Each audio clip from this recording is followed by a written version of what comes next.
Hey guys, so I just wanted to do my spoiler review for Terminator Dark Fate. I finally saw it, and like I said, spoiler review, and I'm just gonna get the spoilers right off the bat. I was hearing mixed things about this movie. It was either like a love it or hate it movie. Some people saying it was the best Terminator since T2, albeit not as good as that or the first movie. Some people said it was no better than other people saying it was no better than the Rise of the Machines, Genesis, or Salvation. And the one thing that made me almost not want to see it, and it wasn't until a friend and I decided, I had the Saturday off from work, so I figured, what the hell, let's check it out. And when I was originally reluctant to see it, is looking at a non-spoiler review on Instagram where it says, like, okay, something happens in the first 5 minutes, they're going to piss off the fans. That might piss off fans. And I immediately realized, put two and two together. It's like, they kill off John Connor. Because it's like, he's not in the posters. He's not in this poster. He's not in any of the footage for the marketing. He's not seen or mentioned. And the last time I heard a twist, for a Terminator movie, Genesis, saying, there's a twist in there that might piss off the fans, it was also related to a twist that did John Connor dirty. Quite frankly, I'd rather have him killed off than is less insult. Feels like somehow just feels less insulting than turning him into a Terminator trying to kill his own parents. I mean, I get what they were going for, and like, believe it or not, this was James Cameron's idea to kill off John Connor in the beginning, much to the shock of even like people, other filmmakers on the project, to Linda Hamilton. They said he wanted to pull out the rug from under the audience and not make it feel like so much of a retread. He was like shaking things up, and even Linda Hamilton says, like, oh, we want the story and these characters to evolve and grow.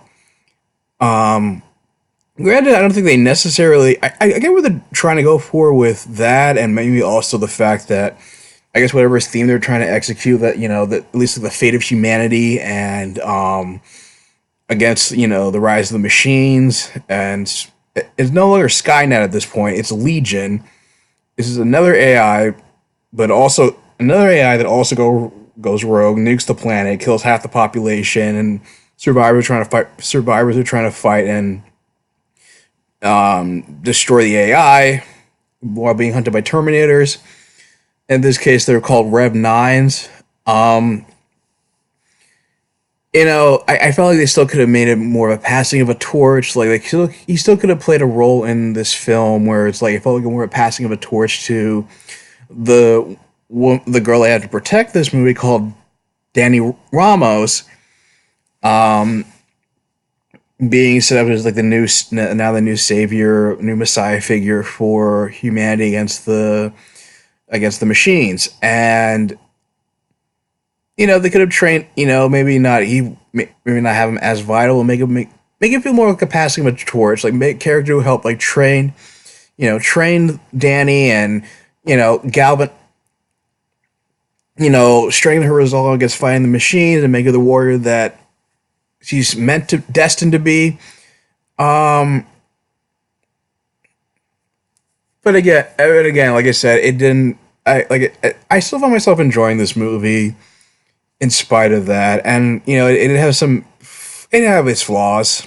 It's definitely not as good as the first two movies, but it didn't feel like necessarily. And it didn't necessarily feel like so as irreverent or disposable as, say, like the last three films. It's like, did it take some tropes from previous films and put it in here, like an AI still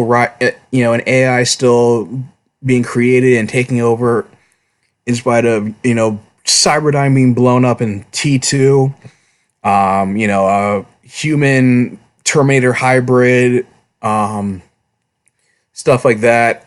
Did it take those concepts from the other movies and put them in and you reuse them here? Sure, yeah. But I wasn't as upset about it because I felt like it was better executed, and having Tim Miller as directing, and James Cameron, producing and writing it, I felt like it brought a kind of pizzazz to the film that, and pacing, and it was just, I felt like it was just a better executed film that than the last three films. And I just, like I said, and James Cameron brought some kind of like energy and just something there that was missing from the last three at the very least. It felt like a real Terminator. It felt like a legit solid sequel to Terminator 2. Whether it was derivative or irreverent, I mean, that's open to debate. How, to what degree? I mean, besides the whole killing off John Connor thing, I didn't think it was necessary. But I mean, if they're trying to go for, like the whole, trying to like evolve the story, make it bigger than, just John Connor being like being like the sole important person, bigger, making this whole thing about the war against the machines bigger than John Connor. Fine. Again, didn't think they killed him off. That being said, not only about having James Cameron back helped, having Linda Hamilton came back as a more grizzled, broken, and even more jaded and broken version of Sarah Connor, with not just like just the death of losing Kyle Reese, but now it's like, oh, she thought she stopped the rise of the machines. We're blowing up Cyberdyne. They thought they would be able to live in peace in Guatemala with John. He's immediately shot by another T-800 who finds them and kills and shoots him and just shoots John dead right then and there. Sarah tries to fight him off, but she's no match, and he just like walks off, and like her whole world's shattered. And apparently because Skynet, before the change to the timeline, was still setting Terminators back to like different time periods and the events that the T-1000 failed, apparently, which, don't ask me how that works. Like, time travel, let's admit it, like time travel is a very convoluted, inherently convoluted concept, but like, especially in shows like The Flash, and it's just probably not worth thinking about it too much. In most works of fiction, it's probably just not worth like overanalyzing or thinking about. How like that didn't have like a ripple effect and prevent the machine Skynet from setting it back, but yet there's a new timeline where instead of Skynet ever being created, there was another AI that was used for warfare called Legion, according to Grace, played by Mackenzie Davis, who she's been in I think she's been in films like The Martian, and I thought she was really good. She was a kind of a Kyle Reese, kind of like a Kyle Reese figure. She was a human sent back, albeit she was an augmented human with mechanical like Terminator parts like put inside her on a las Sam Worthington in Salvation. But I felt like they just kind of did more with it, and I just felt like just did more with it. She just she was given much better performance. She gave a lot of gravitas to it, a lot of physicality. I fell in love with this character immediately. She, especially with her desperation and being this mother figure to this girl who she's not supposed to meet until like years later, and who was a mother figure to her, and was eventually and basically recruited her into the militia, and that was going to fight them. The Terminators and the Legion in the future, which basically, just like it was kind of like, so yeah, it was like the Judgment Day was only delayed, but it's like they still played with, okay, so the fate of humanity, it was almost like saying it was weird how it's like it went back and forth between saying there's no fate but what we make for ourselves, but it's like, okay, so the fate of humanity is set in stone apparently, but the fate of individuals and the choices they make here and now, they're in control of that at the very least. And, and of course, having Arnold back, like I said, and he felt like he brought an affability that was to the role that hasn't been, to the T-800, or this T-800 that hasn't been seen since the T2 incarnation, in which, like, and charm to it that was missing from, say, like, Rise of the Machines, and then like Genesis. I feel like they made him like they made like his awkwardness of trying to be more human, like it was like too goofy. I mean, it was like played up for laughs as well, but the fact that he became like a family man, and because after killing John Connor, it's like he had no other purpose, and time travel is usually a one-way trip in this franchise, so he was just like stuck in the past. He had nothing to do. He just found himself settling down with his family, who he defended from an abusive husband. He became like a stepfather and to this kid, and grew up with them. And even Sarah Connor points out, is like, doesn't she not notice you're like 400 pounds? Like he didn't tell him what he really was, and he just says like, and he goes on saying it's like, I'm able to like change diapers with efficiency. I'm a good listener, attentive, and apparently very funny. Of course, like, it was just funny him saying that. He just said it in such a deadpan manner, because it's just like, the character's so inherently humorless, but then it's like, of course, the difference in the same deadpan manner where he works as like a draper for like for customers, like putting together like nurseries for their babies, and like going on some rant, and like it said, serious deadpan manner about how they were going to use a certain type of colored drapes, complaining to Danny about that, and saying don't do it. That made me laugh out loud, and it felt like the jokes worked better here than, say, like the humor was a little bit smarter, and it wasn't, say, like, just sort of like they didn't make him like too goofy with like the awkward smiling, and being like a bitter, overprotective, like grumpy dad who's just has this whole like get off my property, kind of attitude. And it's like he brought up gravitas. I feel like he brought like a presence and gravitas to the role. Linda Hamilton brought a lot of gravitas to the role. Like, she hadn't missed a beat playing this character. But then of course she was protecting him, not only because of the fact that we later discovered that this TA hunter was secretly sending Sarah text messages, and when like the Terminators from the were going to show up, were going to appear, so she would be able to hunt down and destroy them. But he also, like, growing up with his family, apparently he developed a conscience and enough like humanity to like care for them, and feel like remorse, and felt bad about killing John and realizing what he took from Sarah, which was a bit of a it was a bit of a plot. It was a bit of a plot hole, because usually, like, they established in T2, the director's cut, they had to like play around with his CPU. Sarah had to play around with the CPU in order to get him more sentience and act more human, and be able to learn instead of just learn beyond his like initial programming.